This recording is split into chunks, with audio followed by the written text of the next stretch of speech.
Balik lagi di Stalkingin Hukum dan sekarang kedatangan narasumber salah satu advokat yang dimensi publik pembelaannya banyak di mana-mana pastinya dan juga banyak banget berdampak bagi banyak orang, membantu dan pastinya di TV itu 2 tahun terakhir mukanya selalu beredar dan mungkin beredarnya dalam hal yang positif gitu ya.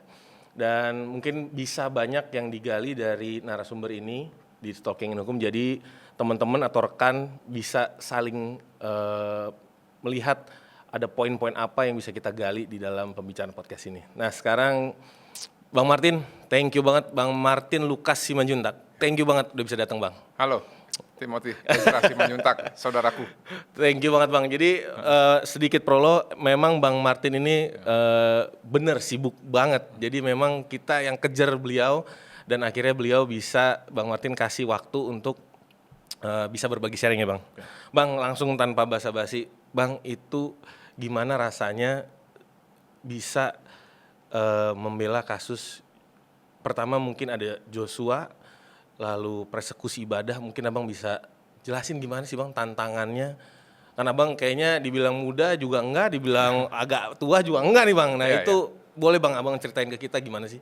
Ya, sebenarnya kalau umur ya, Indonesia itu di bawah 41 masih muda. Tapi kalau di atas 41 itu baru udah dewasa, bukan dewasa, sudah tua gitu ya. Ya, jadi saya panggil Ezra ya? Ezra aja Bang, Ya. Ezra aja Bang. Bro Ezra, terkait tadi ya gimana sih kalau menangani perkara yang dimensi publik tinggi gitu ya, atau secara resiko juga tinggi. Resiko. Yang pasti itu ada bisa dibilang memicu adrenalin ya. Kenapa sih bilang begitu? Pada saat kita menangani perkara Joshua itu saya diajak Bang Kamarudin. Pada saat itu kami juga lagi membela ya hak dari korban yang dipukuli dan dikasih makan feses oleh Irjen Pol juga, namanya Bapak Napoleon Bonaparte. Iya. Pada saat itu sebelum kami megang kasus Sambo, justru beliau tuh dengan tanda-tanda ya menuduh seakan-akan kami ini bekerja untuk orang-orang yang terkesan seperti mengkriminalisasi dia. Salah satunya ya mungkin Pak Sambo dan Pak Listio gitu ya. Namun pada saat kami akhirnya menerima kuasa ya, itu kan saya jujur ya, pada saat mau terima kuasa itu saya tanya dulu istri. Ini kita ambil nggak perkara ini? Karena lawannya calon Kapolri loh nih. Maksudnya bukan lawan ya, tapi orang yang tertuduh melakukan tindak pidana itu calon Kapolri dan perwira aktif yang terkenal pintar dan relasinya sampai dengan level istana. Iya. Isi saya bilang ya sudah, kita pikirkan aja dulu satu malam ini. Pada saat itu 2 hal yang membuat saya ya nggak bisa mengelak dari perkara Joshua. Yang pertama tangisan mamanya itu, tangisan mamanya Joshua itu tangisan pemanggil jiwa, tangisan seorang ibu yang nggak tahu lagi mau ngadu kemana selain ke Tuhannya dan ke orang-orang yang mereka nggak kenal siapa yang membela. Itu yang pertama. Ini sampai sekarang saya masih merinding. Lalu yang kedua, saya juga melihat ya Bang Kamarudin ini kan single fighter. Ada nggak ada teman, kalau dia udah terima kuasa dia maju terus tuh. Pilihannya ketabrak tembok, masuk jurang atau masuk rumah sakit gitu ya. Atau sukses. Nah, akhirnya karena 2 pertimbangan itu saya bilang sama istri, ya udah kita ambil aja ya. Ya udah nggak apa-apa, ambil aja. Karena kan mungkin istri saya juga lihat juga tayangan yang beredar. Akhirnya kita ambil. Dan tibalah saatnya pada saat itu ya kami harus berhadapan-hadapan dengan skenario dan juga intrik-intrik dan relasi yang sangat kuat. Karena begini, apa yang dilakukan oleh Pak Sambo pada saat itu dan jaringannya ya, itu menurut saya sangat jahat sekali. Kenapa? 2 kali dia mau bunuh Joshua. Yang pertama dia bunuh fisiknya atau badannya, yang kedua dia mau bunuh karakternya. Itu yang buat kami nggak bisa kami terima. Andai kata hanya dibunuh gitu ya, lalu tidak dibunuh karakternya dan mungkin dia meminta maaf, nggak akan seperti ini sebetulnya kasusnya. Cuma saya paham ya, makin tinggi jabatan orang mungkin harga diri makin tinggi, itu yang mungkin beliau lupa gitu ya, bahwa ada batasan yang tidak bisa dikalahkan gitu ya, baik oleh uang maupun oleh jabatan gitu loh. Tapi apapun itu saya tetap berdoa kepada beliau ya, beliau sudah dihukum ya, walaupun banyak yang mempertanyakan di mana Pak Sambo dihukum, apakah benar di penjara. Bahkan hanya ke saya bilang itu bukan urusan saya, itu urusan pemerintah.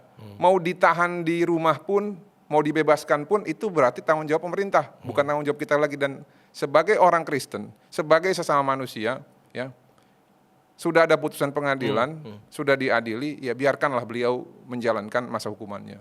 Itu aja kesan dalam menangani kasusnya Joshua pada saat itu. Lihat Bang, tadi harus ada izin istri ya Bang ya. Ya. Itu penting berarti Bang ya.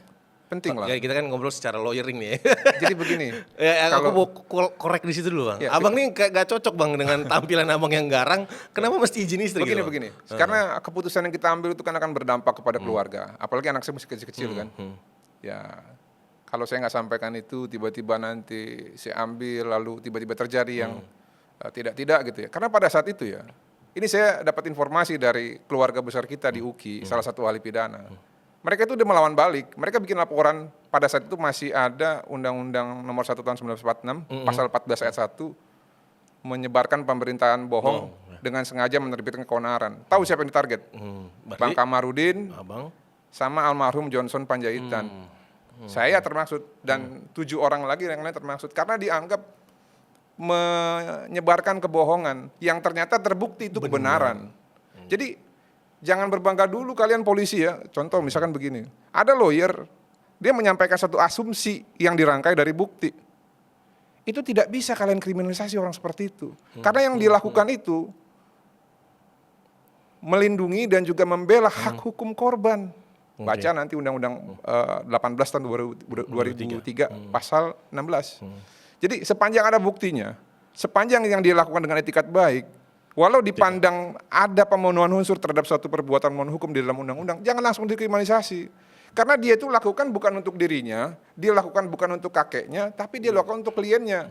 Jadi kalau kalian punya hak untuk menyebarkan suatu rilis seperti yang dilakukan oleh Pak, siapa tuh sekarang tim reformasi polisi? Pak Budi Herli.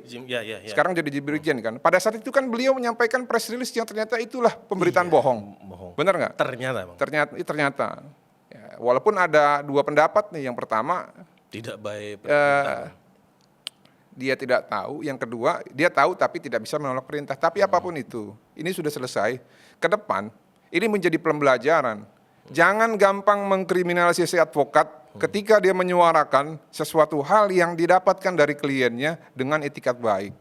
Apalagi kalau didukung dengan bukti. Tapi ini bukan untuk kepentingan pribadi ya, ini kepentingan pembelaan klien. Hukumnya ya. Karena kan ada juga yang ngaku-ngaku bela klien padahal sebenarnya ya maaf ya politik gitu. Begitu.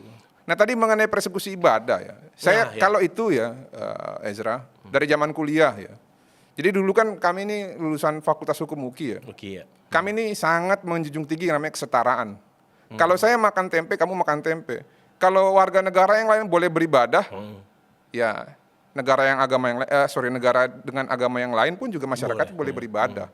Kalau orang miskin dipenjara karena maling, orang kaya juga harus dipenjara karena maling. Nah dari situlah kami berangkat ya, memiliki pandangan bahwa apabila ada kesewenang-wenangan yang dilakukan oleh siapapun, aparat penegak hukum ataupun sesama masyarakat yang mengatasnamakan Tuhan. Karena menurut saya orang yang suka menghalangi orang beribadah itu Tuhan iblis. Terlepas dia punya Tuhan ya. Tapi sebenarnya dia sedang menuhankan iblis karena tidak ada Tuhan di dunia manapun ya. Dalam ajaran apapun yang menyuruh ya umatnya untuk menzolimi umat lain karena perbedaan agama, nggak ada itu. Melarang nggak ada. Kalau dia melakukan penutupan ataupun intimidasi kepada seseorang hanya karena kata izinlah segala macam, dia menuhankan iblis. Saya tegaskan itu. Walaupun sebenarnya Tuhannya itu ya memang Tuhan gitu loh, tapi dia salah memahami perintah Tuhannya. Berlaku buat semua agama apapun. Berlaku sebaliknya. Begitu makanya kita juga concern dari semenjak kuliah, apalagi peraturan menteri bersama ya, 910 itu kan keluarnya tahun 2000, dan itu zamannya kita masih kuliah tuh. Itu terjadi perdebatan, ini gimana kok bisa ada peraturan teknis melanggar konstitusi. Hierarki. Bahkan ada begini kan, ada boleh beribadah bebas, tapi mendirikan ibadah itu nggak bebas, harus ada izinnya gitu kan. Nah itu kan yang sesat gitu loh. Sesat berpikir. Nah makanya agama apapun. Karena faktanya sekarang di Indonesia sesama Muslim pun saling melarang dalam beberapa banyak yang kejadian golongan gitu. Sesama Kristen pun di daerah, contoh ya, aliran A, aliran itu saling melarang, itu kan nggak boleh, ya. Kecuali dia mengajarkan aliran sesat, ya, di luar ya dari di luar daripada yang dipercayai ataupun penyimpangan dari satu ajaran agama, itu kalian mau larang ya boleh, tapi jangan dengan kekerasan. clear, Karena clear. kekerasannya itu yang tidak boleh. Ya, kalaupun memang keberatan sampaikan secara formal. Nah, Bang, kalau aku mau nanya, kok Abang ini langsung memutuskan praktek jadi lawyer atau memang pernah dulu ada impian mau jadi APH, aparat penegak hukum yang lain, atau emang enggak, gue udah I was born to be lawyer, gue tahu ini tujuan hidup gue. Boleh jelasin dikit, Bang? Jadi begini. Soalnya aku lihat Abang, wah gila ini. Ini sedikit testimoni ya. Ya. Saya tuh kecil pengen jadi pilot angkatan udara. Angkatan udara, sorry, angkatan darat. Saya pengen ngebawa F-16 itu ya. Karena zaman-zaman itu saya TK ya, itu kalau nggak salah Indonesia itu baru beli F-16 dari Amerika Serikat. Nah, cuman karena saya sering makan permen gigi ompong gitu ya, atau bolong, akhirnya saya tahu informasi bahwa kalau mau jadi pilot itu nggak boleh gigi bolong, kandas lah semua itu kan. Nah, dari situlah saya punya cita-cita ingin menjadi lawyer. Karena jujur Esra, di keluarga besar saya itu tidak ada yang ilmu sosial. Semuanya kalau nggak akuntan, insinyur teknik, pertambangan, dokter segala macam. Hanya saya, kakak beradik opung, dari 7 bersaudara laki-laki, 2 bersaudara perempuan. Nah, akhirnya di 2005 saya putuskan untuk ngambil kuliah di Fakultas Hukum. Awalnya saya mau ngambil Trisakti, Esra. Iya. Cuman ketemu teman bilang masuk UKI aja. UKI kayaknya lebih menantang tuh di situ. Iya sih. Bener menantang. Emang menantang Ketika sih. masuk, waduh, saya sempat hampir mau keluar. Senioritasnya kan karena cukup ya. keras banget kita dididik kayak ini. Semi Senioritas. militer ya, militer juga sih sebenarnya. Bukan militer sih. Nggak militer, tapi senioritas justru ya. kampus kita ya dulu dipandang perlawanan terhadap otoritarisme ya, ataupun yang ada yang hubungan dengan militeristik juga. Nah, pada saat itu ya saya kuliah, saya temukanlah nilai-nilai kebersamaan, nilai kemanusiaan, karena UKI itu judulnya Kristen, sebenarnya mungkin nilai-nilainya itu lebih sosial di dalam situ. Nah, akhirnya di situ udah terbentuk karakter ya. Walaupun sebenarnya dari kecil pun dari testimoni keluarga saya pun mereka juga sudah melihat memang nih orang kayak cocoknya jadi pengacara gitu kan. Sampai akhirnya di 2010 ketika lulus ya. Ini kesaksian saya. Mama saya kan guru ya, dan ayah saya itu dulu di salah satu BUMN ya. Mungkin pada saat zaman mereka ya masuk kerja bayar itu mungkin ya. Ya, potensi ada lah. Mungkin itulah yang terjadi dalam budaya. Jadi pada saat itu ibu saya bilang begini, kamu masuk apa? Polisi, Kementerian Perhubungan, atau Kejaksaan? Ini mohon maaf, jangan tersinggung nih kalau saya sampaikan ini ya. Mama sudah siapkan uang 300 juta untuk masuk. Kamu pilih aja yang mana. Ya pada saat itu mau masuk bayar, sekarang nggak tahu ya. Urban legend tuh Bang ya. Mungkin masih. Nggak usah tersinggung lah ya. Kalau tersinggung ya terserah lah. Pada saat itu saya bilang begini nih, setahu saya masuk kerja itu tidak bayar dan kerja untuk mendapatkan uang. Ya, jadi kalau kerja kita bayar, ya buat apa lagi kita kerja? Udah sini uangnya 300 juta mana? Kasih ke saya, biar saya jadikan usaha. Saya akan dapatkan sebulan itu akan lebih dari gaji CPNS. Karena pada situ mungkin CPNS gajinya 2 juta ya. Saya bilang ini profitnya nanti 4 juta sampai 5 juta deh sebulan. Mau nggak kasih? Bu saya nggak mau. Nah dari situlah beliau stop meminta saya untuk kerja, ya apalagi kerja dalam tanda kutip membayar upeti untuk bisa dapat status PNS. Nah di situ saya awalnya pengen jadi lawyer, tapi pada saat itu ya saya begitu lulus kan langsung PKPA. Nah cuma di tengah jalan Bro Esra, ketika mau tes ujian advokat saya dapat pekerjaan, kerja di bidang bisnis ketenaga kerjaan. Ya, supply manpower lah gitu ya.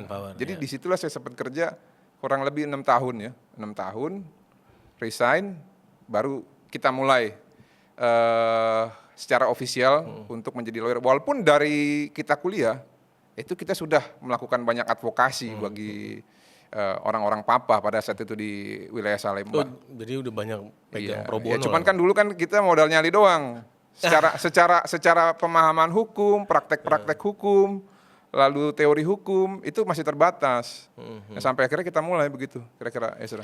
Tadi abang sebutin masalah nyali gitu. Nah itu memang terbentuk apa memang abang naikkan standarnya untuk ini kan pasti berdampak nyali abang untuk membela kasus. Karena aku cek semua kasus Bang Martin itu kasusnya ya apa namanya membelanya tuh pol-polan gitu. Iya. Gitu aku lihat. Nah itu nyali itu dibentuk apa memang udah tiba-tiba ada sih Bang?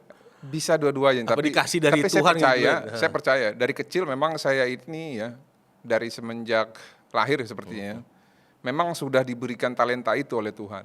Tapi bukan berarti orang-orang yang tadinya mungkin kalem gitu ya nggak bisa mendapatkan talenta itu, bisa juga. Cuman memang ya itu harus didapat dari apa? Satu, bergaul dengan orang-orang baik, ya bukan bergaul dengan orang toksik ya. Ilmu pengetahuan, jam terbang, dan perdekat hubungan kita dengan Tuhan. Oh, vertikalnya ya. Iya, karena kalau tanpa itu percuma, nggak akan ada keyakinan kita. Karena itu semua, kenapa kita berani? Karena ada keyakinan bahwa Tuhan beserta kita. Itu aja. Nah kalau aku lihat abang sempat juga ada di TV One kasih komentar terkait yang apa namanya diplomat. Ya. Maksudnya kok ini dalam beberapa tahun ini terus menerus memang abang dicari. Ya. Itu gimana abang masih memfilter? Ya abang pasti punya teknisnya, sistemasinya, atau memang abang hanya keyakinan atau digabung, itu gimana sih bang? Kok yang datang tuh hal seperti itu yang kelihatan di publik ya bang? Itu gimana tuh bang? Nah, itu pun jadi pertanyaan saya tuh Ezra, jujur. Makanya ketika para produser TV menghubungi saya ya setelah konferensi pers tanggal 29 Juli 2025, kan ditutup dengan Polda, katanya kesimpulannya tidak ada keterkaitan orang lain dan berpotensi menghabisi nyawa sendiri. Saya bilang enggak, itu terlalu prematur. Ya, banyak hal-hal yang belum digali. Karena saya percaya begini Ezra, kalau seseorang harus dihukum dengan dua alat bukti yang sah dan keyakinan hakim, maka untuk menutup kasusnya juga nggak boleh sembarangan. Berlaku namanya asas kontrari. Ya sebaliknya ya bang. Ya, sebaliknya. Berlaku a contrario di situ. Jadi jangan untuk melakukan penghentian itu. Ya udahlah, sepanjang saya yakin ada buktinya sepotong-potong kita hentikan aja. Nggak bisa, ini manusia, ini bukan barang. Dan kita ini dari semenjak sekolah dasar diajarin namanya Pancasila, satunya kan keadilan, ya kan, kemanusiaan, ya kan. Nah, bagaimana kita mau mempertanggungjawabkan terhadap keadilan dan kemanusiaan tadi bagi korban kalau kita menghentikan kasus itu dengan mudah seperti itu. Nah, akhirnya ketika ada produser yang mengundang saya untuk mengulas mengenai kasus ini, ya timbul pertanyaan juga. Ini sepertinya saya seperti mau dijadikan calon lawan ataupun calon advokatnya Arya nih untuk membongkar lah potensi ketidakprofesionalan Polda Metro Jaya dalam melakukan penyelidikan. Proses. Karena sampai saat ini Ezra, itu perkara belum dihentikan loh. Belum SP2 Lit, tapi masih ngambang aja begini. Kami ajak pantau TKP, mereka bilang yang punya TKP keberatan, padahal seminggu sebelumnya mereka sama Dipo ya, Kompas, boleh. Jadi menurut saya, ya gimana ini? Negara macam apa ini kalau begini gitu loh. Institusi Polri apa ini kalau begini? Jadi maksudnya emang punya nyali sebesar itu karena meyakini suatu kebenaran digabungkan dengan peristiwa bukti-bukti yang abang yakini juga kan? Iya. Nggak konyol kan bang? Ini soalnya kita nggak pengen bahwa teman-teman yang baru mau jadi lawyer, wah bang Martin berani hantem kromo. Kan ada banyak orang yang ngomong dulu baru pikir belakang atau nonjok dulu baru mikir. Pastikan kalau kita sudah mau membuat satu statement, kita sudah pelajari dengan benar, didukung dengan pemahaman hukum yang benar, dan juga dengan bukti yang ada. Kalau nggak jangan. Karena begini, apa yang kita sampaikan ini kan perlu kita pertanggungjawabkan. Dan kadang pertanggungjawaban itu bisa pertanggungjawaban sosial dan bisa juga pertanggungjawaban hukum. Banyak advokat yang dikriminalisasi karena melakukan pembelaan profesi. Nah ini yang menurut saya ya, satu, Tuhan saya melalui firman Tuhan itu menegaskan bahwa kita itu harus mengasihi sama manusia. Mengasihi sama manusia itu berarti kalau ada yang memberikan kuasa kepada kita atau ada orang yang butuh bantuan, kita harus bantu dengan optimal. Lalu yang kedua, profesi saya mengatakan undang-undang advokat ya. Advokat adalah penegak hukum. dan dalam menjalankan kuasa ya, itu wajib secara optimal. Dan advokat itu tidak boleh takut. Kalau advokat takut, ya, saya kutip pendapatnya Bapak Prof. Atto Hasibuan, maka hancurlah penegakan hukum di negara Kesatuan Republik Indonesia ini. Karena kenapa? Polisi diberi kewenangan oleh KUHAP, oleh negara ya, untuk melakukan penyidikan. Jaksa diberikan kewenangan untuk melakukan penuntutan. Penyidikan sekarang diberikan juga terkait Krimsus ya. Betul. Hakim diberikan kewenangan juga untuk melakukan pemeriksaan perkara dan mengadili. Advokat diberikan kewenangan apa? Coba lihat di KUHAP yang lama hanya pasal 53 dan pasal 60 sekian itu ya. Dan itu pun bias. Iya. Ya. Nggak letterlek. Nah, kalau kita yang hanya diberikan kewenangan sedikit ini ya, tidak punya kelebihan dalam ilmu pengetahuan ya, lalu ilmu pengetahuan hukum maupun ilmu pengetahuan lain, karena jadi advokat itu harus interdisiplin ilmu hukum, nggak bisa. Kadang-kadang pun dalam tindak pidana itu di dalam pembelaannya tidak hanya terkait pembelaan pidana, karena di dalam motif-motif atau modus tindak pidana kan ada banyak, ada yang ekonomi, ada yang terkait memang pidana murni, ada yang karena banyak bersentuhan lah ya, disiplin ilmu. makanya interdisiplin ilmu terus kita pelajari. Oleh karena itu ya advokat dituntut harus berani. Kalau advokat nggak berani, ya tapi bukan gegabah ya. Beraninya itu berani memang benar gitu. Berani karena benar, bukan berani karena mohon maaf ya, karena mau pansos, itu nggak juga. Itu Bro Esra. Jadi ya itu memang kewajiban. Justru saya sangat kecewa ya ketika ada advokat yang sudah diberikan kuasa, apalagi menerima hak ya. Karena kan advokat juga berhak juga menerima honorarium ya. Honorarium. Karena ya terus terang kalau kasus-kasus publik yang saya tangani jarang, nggak ada yang saya terima honor. Boleh nanti testimoni kalau ketemu sama kliennya, nggak ada yang kita pungut honor kalau misalkan kasus itu memang kasus kemanusiaan. Nah, saya justru kecewa kalau ada advokat sudah diberikan kuasa, tapi nanti ketika menjalankan kuasanya, aduh, nggak enak saya nih, ntar kalau saya marah, kalau saya surati atau saya agak kenceng ke Polres, nanti kalau saya buat laporan lagi atau LP yang lain saya di stop. Aduh, itu buat saya, itu mencerminkan bahwa advokat tersebut bukan merupakan orang yang terhormat. Justru tidak terhormat, karena once kita sudah terima kuasa, apapun resikonya bagi kepentingan yang lain, itu urusan lain. Tapi karena kenapa? Karena orang ini sudah memberikan kuasa kepada kita dan memberikan delegasi kewenangan untuk memberikan penegakan hukum ataupun pembelaan hukum yang optimal. Semaksimal mungkin. Semaksimal mungkin. Jadi nggak bisa karena pertimbangan-pertimbangan di luar dari kuasa itu ya. Apalagi bahkan non teknis ya. Bahkan untuk ya non teknis ataupun keselamatan. Kadang-kadang pun kita harus siap karena namanya advokat kan. Ya tapi kembali lagi ini kan berbeda-beda ya. Makanya intinya saya kecewa kalau ada pernah dengar gitu selitingan-selitingan. Saya nggak berani Ya biasa suratin ke propam. Saya nggak berani nanti meminta dia untuk menjelaskan terkait pembelaan di tingkat penyidikan nanti melalui surat. Karena kalau nanti saya lakukan itu merusak hubungan. Nah itu yang menurut saya itu keliru tidak profesional, dan tidak patut untuk dicontoh buat generasi muda ke depan. Begitu. Bang, kalau abang sampai sekarang ini mempunyai prinsip-prinsip, boleh info-info nggak? Ya tadi kan abang bilang abang langsung dapat dimensi publik, ada Bang Kamarudin Simanjuntak, ada almarhum Bang Johnson Panjaitan. Ini apakah ada kecipratan irisan-irisan beliau atau memang abang sudah punya role model yang lain atau gimana? Boleh ceritain nggak? Jadi begini, beliau itu adalah tokoh-tokoh yang saya kagumi. Ya. Jauh sebelum saya kenal Bang Kamarudin, saya lebih dulu mengetahui siapa yang namanya Bang Johnson Panjaitan. Saya dengar beliau itu dulu tahun 2006-2007, ketika tersiar kabar bahwa beliau ini adalah salah satu aktivis HAM dan juga aktif di PBHI. Di tahun 2010 saya sempat baca berita kalau nggak salah dulu ya, atau 2009. Mobilnya itu dipecahin di bandara, diam atau mati tulisan itu. Betul.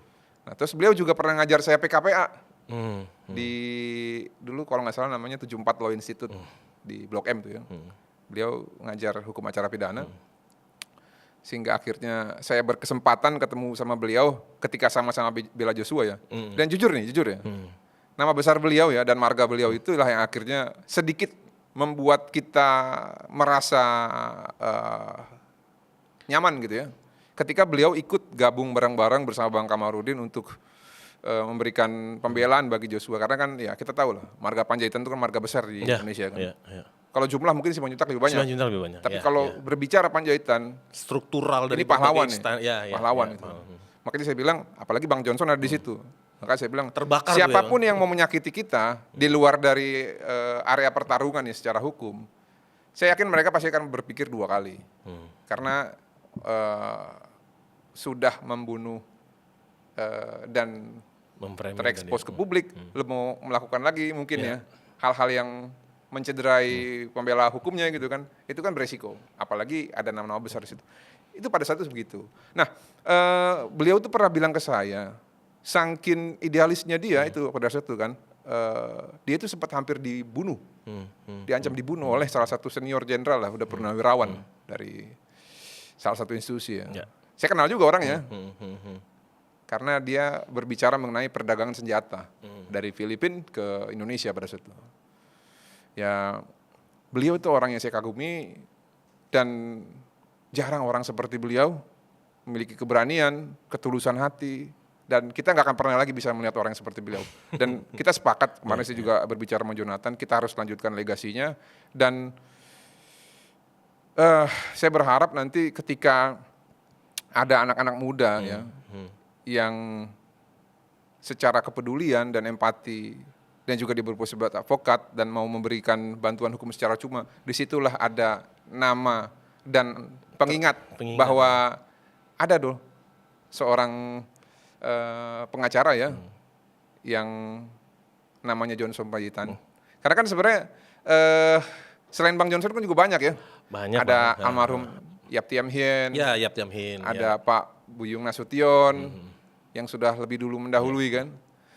Jadi ya itu. Nah kalau Bang Kamarudin ya, saya kenal beliau itu 2021. 2021. Dan banyak juga berdampak kepada saya. Saya mungkin berani, tapi tambah lebih berani lagi karena beliau. Jujur. Terpapar ya Bang? Iya. Terpapar. Dan beliau ini bukan hanya berani, pintar orangnya. Dia kalau nulis surat itu rapi dan kata-kata tajam gitu loh. Dan ingatannya kuat. Dan jujur ya, saya belum pernah temukan orang yang nyalinya lebih besar daripada dia. Saya nggak perlu jelaskan lah, karena banyak sekali pengalamannya. Ketika kita berhadapan dengan APH, kita berhadapan dengan massa yang segitu banyak gitu loh.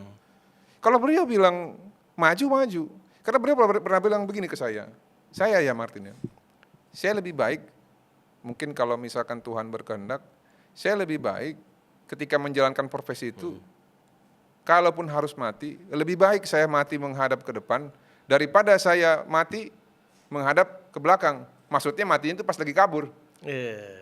Ya terhormat ya Bang ya, bangsawan lah ya. Karena kalau kita lagi kabur tiba-tiba ada yang nembak kita, kan kita mati menghadap belakang tuh. Disitulah bahwa membuktikan ya sebelum kita mati kita lari dulu. Iya, agak terhormat. Karena kan sama-sama mati gitu kan. Tapi mati dengan terhormat Bang. Iya. Itu kata-kata beliau yang mati dengan legacy ya. Pernah beliau sampaikan ketika kami melakukan pembelaan di salah satu pengadilan negeri ya di Jawa Barat sana. Ketika dikepung massa tuh ya. Begitu. Bang Martin, kalau ngobrolin yang dari tadi itu pasti banyak buah pemikiran yang Abang kayaknya ada beberapa poin-poin harus dibenerin deh. Pendidikan hukum kita ataupun yang berjalan nanti untuk generasi yang akan menuju jadi lawyer atau jadi APH. Menurut Abang tuh pendidikan hukum yang kayak gimana sih Bang yang ideal supaya lawyer khususnya tertempa dalam praktek gitu loh Bang? Ya. Saya sih kalau berbicara tujuannya adalah untuk hukum Indonesia ya, nggak bisa cuma lawyer yang dibenahi. Tapi nggak apa-apa lah. Tapi kalau kita sempitkan dari dulu ya. Jadi profesi sarjana hukum itu pada umumnya ketika lulus dia ya mohon maaf ya, ketika disuruh berpraktek tidak bisa langsung menyesuaikan dengan cepat gitu loh. Karena kenapa? Ya ilmu hukum yang dipelajari di kampus itu kan paling ya hanya terserap 20-30% ya. Dan itu semua kebanyakan teori. Nah makanya kalau pendapat saya, yang pertama dosen-dosen dari praktis itu harus diperbanyak di kampus. Yang kedua, hukum acara itu wajib banyak ditambah SKS-nya. Karena lawyer itu memang senjatanya hukum acara. Iya.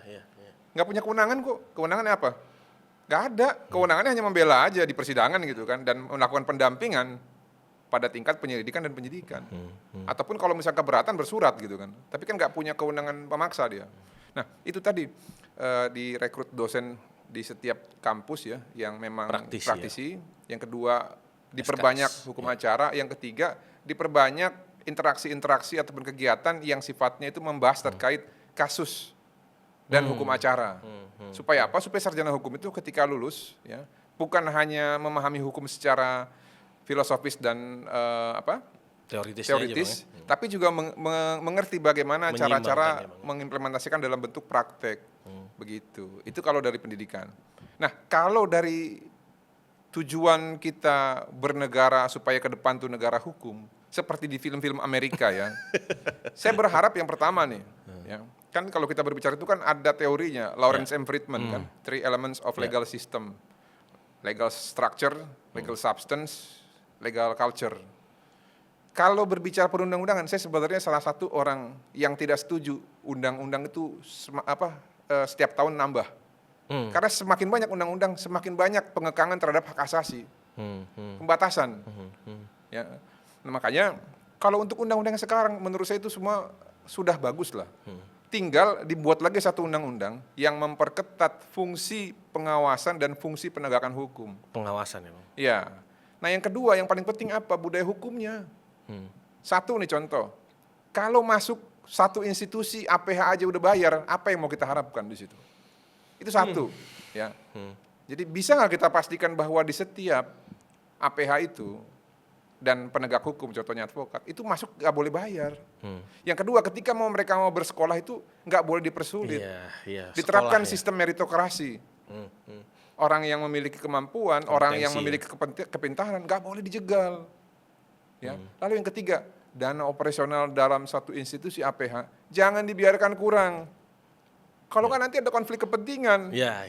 Contoh nih, yang saya dengar ya di Konoha ya, katanya aparat penegak hukum kepolisian di Konoha katanya itu 1/10 anggarannya dari kebutuhan real. Waduh.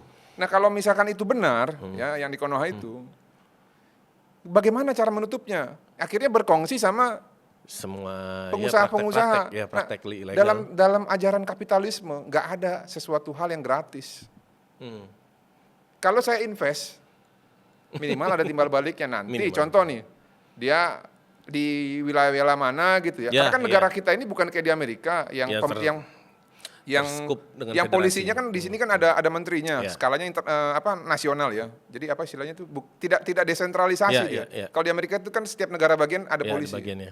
Nah, bagaimana nanti ceritanya kalau ternyata upeti dari di sekolah lah ya, di sekolah dibantu. Ya, upeti dari menutup dana operasional tadi ya. Ternyata untuk contoh ya, melakukan kriminalisasi terhadap rakyat-rakyat yang memiliki hak ulayat di daerah-daerah tertentu contohnya. Ataupun untuk membacking mereka supaya bisa melakukan kegiatan-kegiatan yang sifatnya melawan undang-undang. Karena seperti saya bilang tadi, ajaran kapitalisme itu tidak ada sesuatu hal yang gratis dari investasi. Pasti ada take and give ya Bang? Nah itu dia. Nah kalau itu bisa dilakukan, lalu ada pengawasan, kan sekarang ada tim reformasi, saya pikir juga bagus. Apalagi kalau di bidang kekuasaan kehakiman ini, karena kan akhirnya di mereka kan. Iya.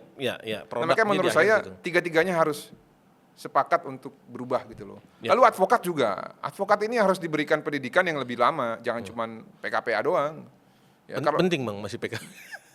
Itu kan penting. Debatable ya Bang. Ya. Lalu nggak bisa kita hanya model itu gitu loh. Iya. Kita harus juga mandiri dalam mencari ilmu, mencari pengalaman. Lalu yang kedua, itu organisasi advokat ditertipin lah. Bahkan ada yang gila, dia bilang katanya PKPA itu bisa dilakukan tanpa menjadi sarjana hukum. Dia bacanya itu sepotong.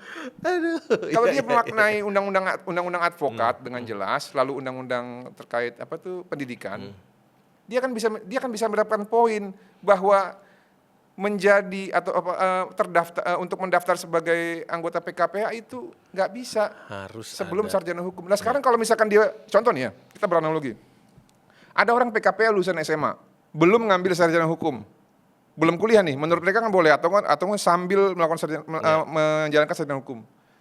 Dia mau belajar hukum acara lah, orang hukum Selesainya aja hukum belum. materialnya aja belum kok. Ya SKS belum sampai. Ya, Bang. Iya, hukum materialnya aja belum tahu, bagaimana mau Acara. belajar hukum formil. Gimana coba?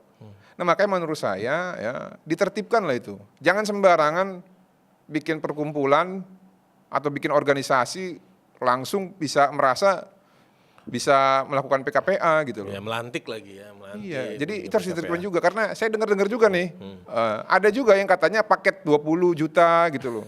Satu hari jadi advokat, saya bilang ini gila. Kalau dibiarin begini, mohon maaf ya, ini karena profesi saya. Ya, Saya profesi juga kita, bertanggung Bang. jawab secara moral juga. Supaya jangan ada klien-klien ataupun masyarakat yang menggunakan jasa hukum, apalagi kalau itu bayar ya. Kepada orang-orang yang seperti ini. Ya, Gimana? Paket satu hari 20 juta, gila kali. Ya. Kita jadi advokat gak begitu. Air mata, darah, tenaga, keringat, bahkan dibayar pakai makanan, dibayar pakai sayur-sayuran, dibayar pakai buah-buahan biasa. Nggak dibayar pun nggak apa-apa. Sepanjang memang ya itu memang panggilan hati nurani. Karena nggak bisa juga kita bilang semuanya harus gratis gitu, nggak bisa juga. Iya nggak bisa juga Bang. Nggak bisa. Iya. Tapi di dalam Undang-Undang 18 tahun 2003 itu tolak ukur advokat menerima pekerjaan bukan karena honorarium. Karena advokat ini pelayanan, Esra. Iya. Jadi kalau kalian nggak punya jiwa melayani, udah jangan jadi advokat lah, jadi pebisnis saja. Kalau nggak nanti kalian jadi mafia hukum, mafia Markus. Negosiator ya Bang. Iya, jangan. Kita sudah terlalu banyak orang-orang seperti itu. Jadi yang diperlukan kalau kita mau jadi advokat yang pertama, kalian punya jiwa melayani itu tidak. Oke. Kalau kalian tidak punya jiwa melayani, saya sarankan lebih baik jangan jadi advokat sepintar apapun kalian. Sepintar apapun. Karena kalau kalian tidak punya jiwa melayani, kalian hanya akan menjadikan hukum ini sebagai segmentasi bisnis. Nah itu yang bahaya, Isra. Begitu. Nah balik lagi Bang, kalau Abang tadi bilang hati nurani itu ya kan ini profesi yang mulia, selalu diulang-ulang di mana-mana, profesi terhormat, officio nobile, mulia. Bagaimana sih Abang memandang profesi terhormat? Tapi balik lagi di profesi lain kan juga rumah sakit juga terhormat. Tapi kan ada bayaran ya Bang, nggak semua gratis di rumah sakit. Tapi kita lihat di advokat kita dibayar, kita nggak pernah bilang kalau nggak ada uang ya gue nggak akan lakukan tindakan. Tapi kita bisa bantu. Nah menurut Abang bahasa terhormat itu yang Abang alami sampai sekarang ini tuh apa sih Bang? Officio nobile itu? Buat saya ya, yang terhormat itu berarti ya kita bisa menjadi contoh bahwa antara kata-kata yang kita sampaikan dengan apa yang kita lakukan itu sesuai. Ya, karena itu dulu yang pertama karakter dan realita gitu. Lalu yang kedua, yang terhormat karena dia memiliki pemahaman hukum, ilmu hukum, dan dapat melayani orang terlepas dari orang itu mampu ataupun tidak mampu. Lalu yang ketiga terhormat karena keberaniannya di dalam melakukan pembelaan terhadap orang-orang yang memberikan kuasa kepada dia tanpa pandang bulu. Kayak contoh begini Esra, saya dapat, tapi sorry ya, jangan anggap saya NPD ini karena karena gini loh. Saya mau kasih contoh yang mungkin gampang dimengerti ya. Jadi begini, Iya. saya kebetulan tahun ini dapat kuasa dari keluarga Tommy Marbun. Oke. Salah satu polisi yang hilang di Bintuni. Oh iya. Saya sama teman-teman banyak. Ya, ada Bang Fredrik juga, iya, ada Bang Jelani. Press conference waktu itu kalau nggak salah. Kita mentok nih, Esra. Kita ajukan ke Kapolri, kita ajukan ke Kompolnas dan lain sebagainya. segala macam institusi itu ya. Tidak ada tanggapan dan menurut saya hanya Retorika aja balasannya. retorika aja. Sampai akhirnya kita mengambil suatu keputusan, ya, kita harus gugat di negara nih. Beberapa minggu yang lalu kami mengirimkan surat notifikasi yang intinya meminta beberapa hal tuh di petitum ya. Pertanggungjawaban negara untuk regulasi dan juga beberapa tindakan dalam bentuk permohonan provisi. Ada hubungan juga dengan Tommy Marbun. Nah, salah satu pihak tergugat di situ adalah Presiden Negara Republik Kesatuan Republik Indonesia dan Wakil Presiden Negara Kesatuan Republik Indonesia itu Pak Prabowo dan Mas Gibran. Saya ini Esra, 2024 bareng sama teman-teman bela Bapak sama Mas Gibran di Mahkamah Konstitusi. Iya ya, Abang ikut partai juga waktu itu ya? Enggak, saya ikut partai, tapi nggak aktif. Nggak, oke. Dan kalau ada kepentingan antara kepentingan penegak hukum dengan kepentingan partai, saya nggak peduli itu. Mau partai, mau apa, nggak peduli. Karena buat saya yang paling penting itu adalah pertanggungjawaban saya terhadap profesi dan pertanggungjawaban saya kepada pemberi kuasa dan pertanggungjawaban saya kepada Tuhan. Ya, Saya nggak peduli sama yang namanya teman. Kalau bertentangan dengan tujuan kita Yang dalam tadi ya, menjalankan pembelaannya ataupun politik, nggak peduli, itu Ya, bukan ya, hitungan ya, saya. ya. Nah, singkat cerita begini, Saudara. Saya ini jadi harus menggugat mantan klien saya nih. Iya, iya. Kan orang berpikir kan, Bang, lu sayang dong kalau gitu Iya, Abang di kemarin. MK tuh betul ada di Sayang dong Bang ngebela segala macam jor-joran begitu. Nanti lu nggak dilirik lagi emang gue peduli? Enggak. Saya bela mereka pun bukan karena itu. Saya bela mereka itu karena idealisme dan pandangan politik saya yang pada saat itu kecewa terhadap partai lama yang saya bela dari saya punya hak suara. Terhadap prinsip-prinsip yang sifatnya spiritual lah. Jujur aja. Ya, ya. Karena saya kecewa ya sudah. Kayaknya saatnya memberi pelajaran ke partai itu, ayo kita menangkan kompetitor mereka. Yang pada saat itu didukung oleh secara implisit ya oleh Bapak Joko Widodo. Nah, singkat cerita Esra. Saya ini terpaksa jadi harus menggugat klien saya yang sekarang menjabat sebagai presiden dan wakil presiden. Iya dong. Orang nanya, gimana nih Bang? Ya udah, mau gimana lagi? Justru mungkin bagus kalau saya yang gugat karena kan saya mantan lawyer beliau. Ya udah.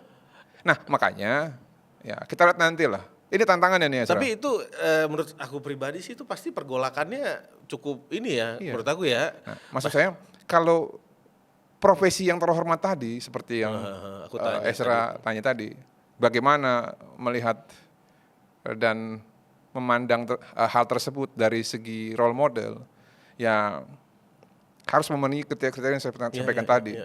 Dia harus bisa mempertanggungjawabkan itu semua. Karena kan ini sebetulnya awal mulanya itu kalau nggak salah itu di Roma ya waktu itu ya. Saya lupa, Cicero kali yang pertama kali disematkan Officium Nobile ya, tapi dalam bahasa Latin ya. Karena beliau ini banyak melakukan advokasi kepada masyarakat dan bertentangan dengan pemerintah yang pada saat itu dianggap tiran gitu ya. Seperti itu.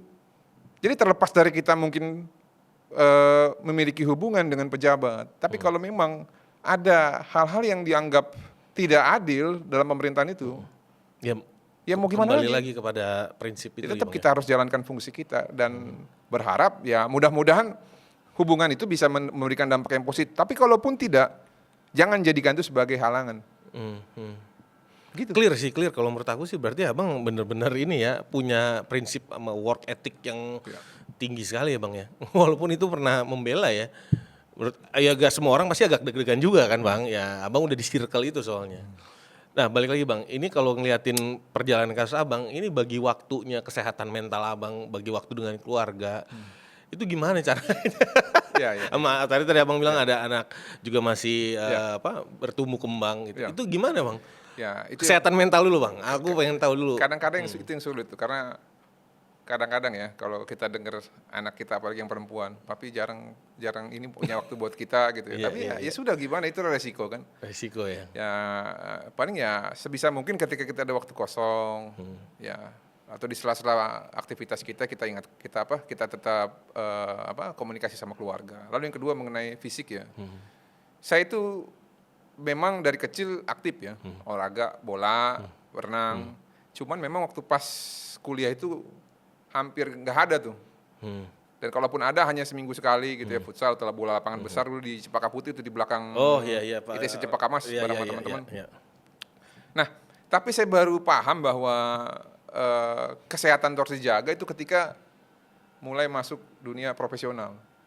Kita baru tahu ada yang namanya kolesterol, kita baru tahu ada yang namanya asam urat, kita baru tahu ada yang namanya overweight gitu ya. Karena dulu saya tuh berat badan dari 68 tiba-tiba jadi 90 kilo. Tapi Abang tinggi kok, kemana sih? Nah, makanya semenjak menekuni bidang profesional ya, kerja sampai lawyering ini, ya itu saya selalu luangkan waktu untuk minimal seminggu 3 kali untuk kardio. Lalu tadi yang paling penting lagi mental ya. Kesehatan mental Abang memandangnya gimana sih Bang? Kesehatan mental itu ya apalagi Abang profesi lawyer kan? Jawabannya itu sebetulnya hanya hubungan kita terhadap siapa sang pencipta yang kita yakini ya. Bisa menjadi penyerta kita dalam menjalankan aktivitas ini. Kalau saya kan Kristen, ya, saya yakin juru selamat saya itu ketika saya melakukan sesuatu yang benar dan saya berdoa kepada juru selamat saya ini, ya saya yakini bahwa Tuhan beserta saya. Nah kalau yang Muslim mungkin mereka sholat, Ya, gitu. sholat. Tapi karena saya Kristen ya itulah mungkin testimoninya. Lalu ya liburan juga penting, Bro Isra. Liburan juga penting karena gini, ada kalanya ya di waktu-waktu tertentu ketika kita kerja kayaknya kayak ada sesuatu hal yang ngeganjel ya gitu ya. Nah itu mungkin kita salah satunya lupa liburan tuh. Nah, makanya kalau kita punya komunitas apalagi punya kantor sendiri, ajaklah keluarga yang pertama ya untuk liburan. Lalu yang kedua, ajaklah komunitas kita ini juga sekali-sekali healing.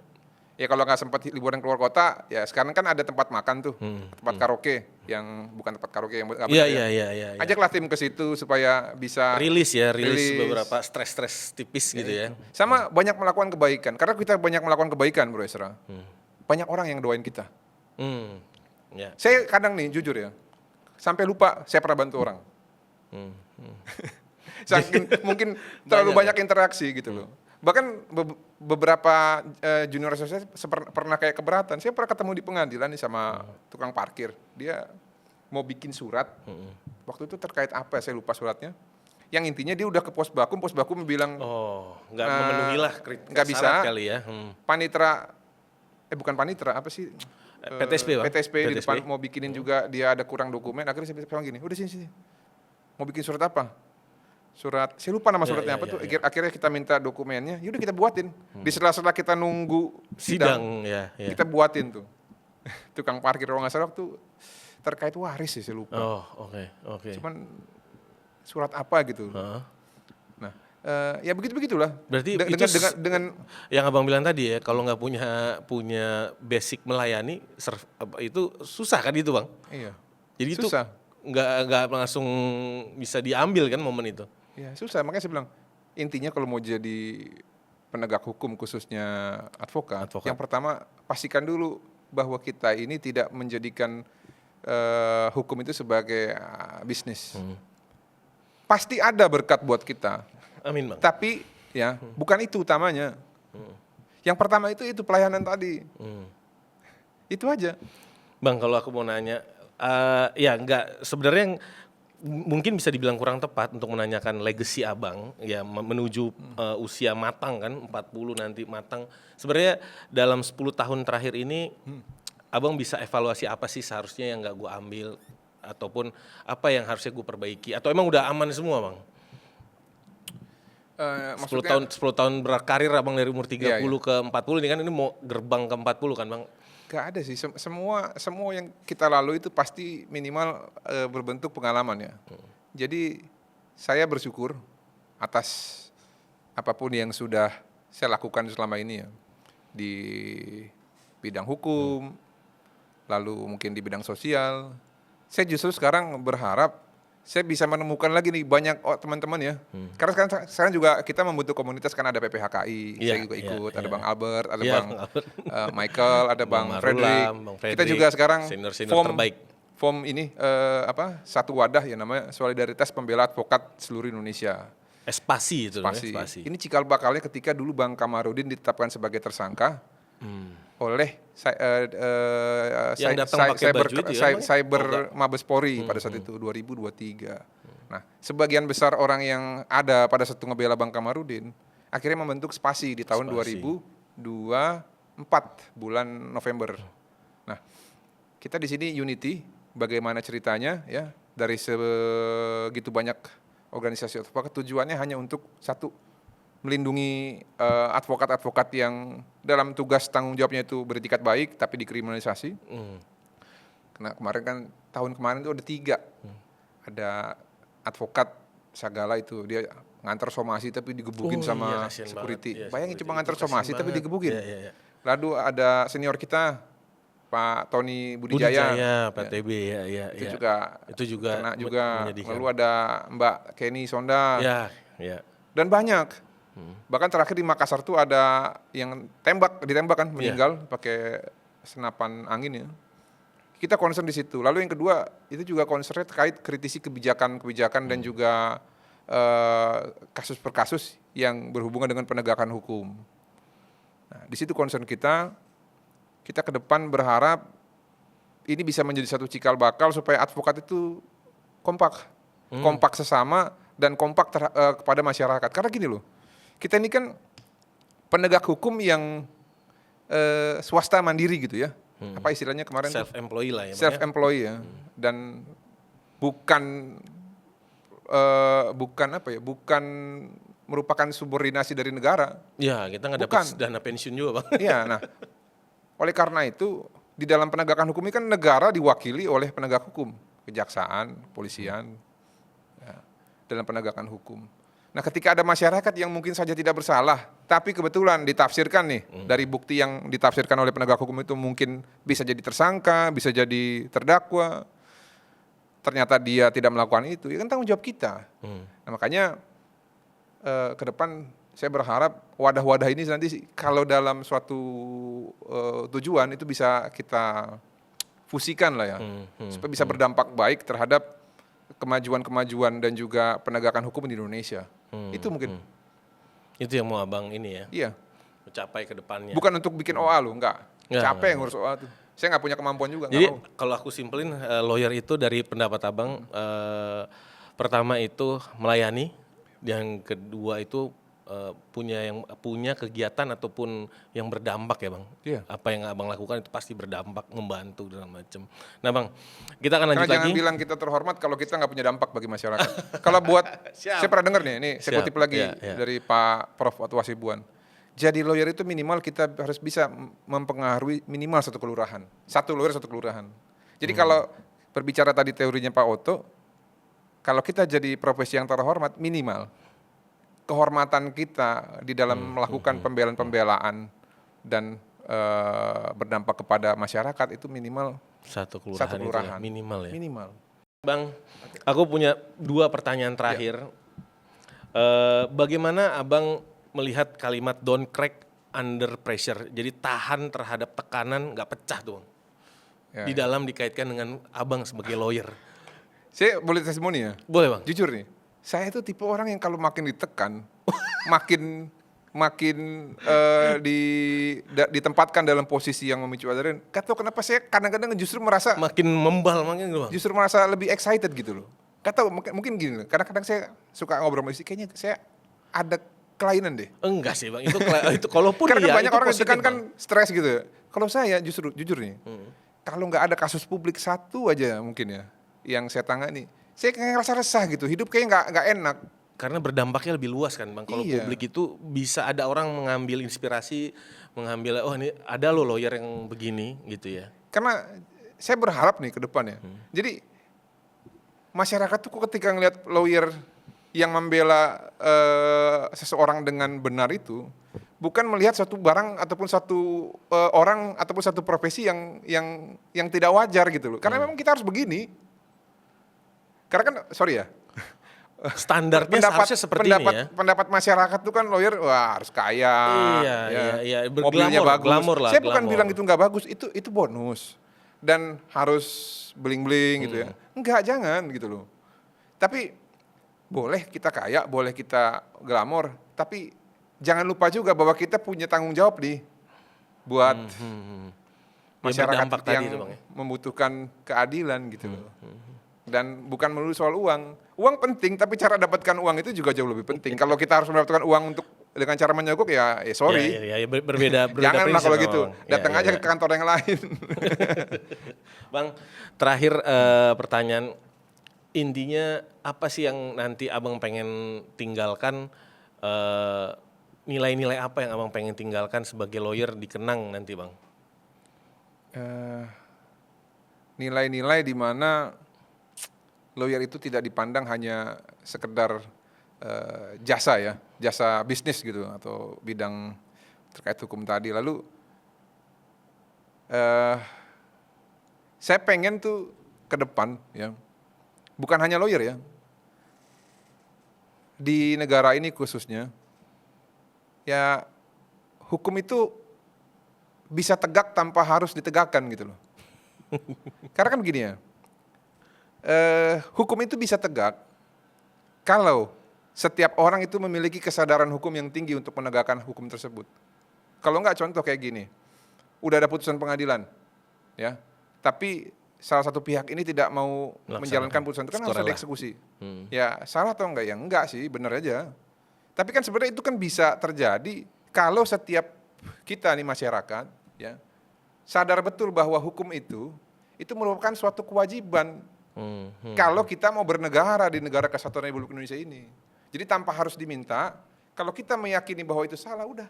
Minimal berprosesnya kita fight abis-abisan, tapi ketika sudah kalah, ya besar lapang dada untuk melaksanakan gitu Bang ya. Lalu yang kedua, ya APH juga adu bukti. Bukan Jangan adu adu uang. koneksi, bukan adu upeti gitu loh. Dan ke depan, saya berharap ya lawyer-lawyer yang tercetak nanti, itu lawyer-lawyer yang memang, ya satu itu tadi, memiliki jiwa yang melayani, lalu juga smart, memiliki keberanian, supaya apa? Supaya kalau budaya hukum dan juga penegakan hukum kita ini mungkin baru 30 tahun lagi benarnya, minimal ada yang menyimbangi supaya masyarakat itu ada pembelanya. Karena bayangin loh, kalau kita hitung kasus per kasus ya, ini bahkan kesaksian salah satu pejabat di satu rutan gitu ya. Dia bilang ya, Pak ini benar kok, hampir lebih dari setengah di dalam sini ini kemungkinan nggak bersalah Pak. Hampir ya. Ya, saya sepakat ya mungkin ini kesalahannya apa? Kesalahan dalam menafsirkan hukum. Tidak digali dengan matang. Undang-undangnya benar, ya. Alat buktinya aja yang mungkin ditafsirkan dengan cara yang berbeda gitu loh. Makanya ya kita berharap lah nantilah, apalagi sekarang kan ada KUHP nasional baru gitu ya. Ya ada nilai-nilai yang mungkin lebih sifatnya tidak hanya sekedar hukum positif gitu ya, yang bisa diterapkan di situ. Tapi ya sambil menunggu itu ya, saya sih berharap ke depan ada reformasi besar-besaran nih di bidang penegakan hukum kita. Karena ya kayak contoh kemarin kasus Ronald Tanur itu kan. Ya. Saya jujur juga akhirnya ngerasa wah nggak sia-sia juga kemarin ya. Hari pertama putusan saya akhirnya diikuti Mas Uya speak up publik kan. Iya. Karena itu janggal sekali. Akhirnya kan karena kasus itu beberapa hakim ditangkap. Kebuka semua Bang ya. Dan Pak Soehartono, Pak Soehartoyo itu kan mereform beberapa hakim di Mahkamah Agung dan di wilayah-wilayah diputar, kelas 1A mutasi, itu dimutasi. semuanya. Dan itu kita merasa dampaknya. Kayak contoh kemarin, ya ada kasus di Pengadilan Negeri Jakarta Timur ya. Itu salah satu perusahaan yang sudah pilot itu Jiwasraya, dia ngegugat warga yang udah tinggal lebih dulu sebelum terbit SHGB mereka. Oh ini masalah pertanahan ya Bang ya. Ya puji Tuhan kami menangkan kasusnya, kalah mereka. Anak tentara pula, veteran kan. Bayangin kalau sampai kalah dia, mau tinggal di mana? Itu rumah satu-satunya peninggalan kakeknya. Iya. Dan saya yakin nih, saya yakin pada saat itu mungkin sebelum terjadi rotasi, saya yakin itu sudah dipersiapkan dengan matang. Karena gugatannya banyak, ada 5 atau ada 7 gitu. Sebelumnya mereka menang itu ada putusan yang di rumah nomor berapa, gugatan rekopensi. Dari dasar itulah mereka yakin PD bisa mengusir ataupun mengalahkan para penghuni dengan SHGB yang sudah mati. Akhirnya ada 2 putusan yang bertentangan nih. Bayangin di putusan yang nomor, saya lupa nomornya, mereka menang dalam gugatan rekonvensi, padahal SHGB sudah mati. Padahal kalau SHGB sudah mati harusnya kan antara objek dan subjek sudah terputus. Iya, clear. Yeah. Nah akhirnya di putusan yang lain mereka kalah karena itu. Ya tanda Nah kutip sekarang ya. yang udah kalah ini gimana nasibnya? Makanya kalau nonton ya udahlah, nanti usahakan PK lah, carilah pengacara gitu ya. PK itu karena itu putusan itu menurut saya Keliru ya Bang. keliru. Begitu. Bang, makasih banget untuk waktunya karena pastinya ini banyak banget yang bisa dipetik, terutama dari teman-teman yang mau jadi lawyer, diharapkan bisa mengikuti buah-buah pemikiran dari Bang Martin. Bang, thank you banget. Kita berharap nanti ada ke depan lagi bisa kasih masukan lagi atau sharing-sharing hukum lagi. Karena jadi ada lagi Bang, kira-kira kasus dimensi publik besar nih Bang, ada bisa dibocorin kali? Belum ya Bang ya. Kita mengikuti aja, Ya. karena ya seperti tadi kan kasus ADP itu. Saya juga ya nggak tahu, saya nggak pernah minta. Karena prinsip hidup saya nih, saya nggak pernah minta kasus. Kalaupun diajak, ya sudah kalau memang itu sesuai dengan panggilan saya kan. Dan saya lebih senang kalaupun dapat kasus ya yang memang butuh kontribusi, ayo kita gabung semua. Gak apa-apa. Kenapa saya nggak terlalu memikirkan persaingan, karena kan ya mohon maaf nih, kadang-kadang kan ya kalau sesama profesi kan mungkin dalam tanda petik ya adalah persaingan. Kalau saya nggak pernah ngerasa begitu. Buat saya ya rezeki itu udah ada yang ngatur lah. Iya pasti. Dan reputasi, popularitas itu bakal datang sendiri kalau kita kerja dengan hati dan jiwa yang melayani. Itu aja. Itu tuh Martin Simanjuntak 2025 tuh. Thank you bang, thank you bang sekali lagi bang. Oke.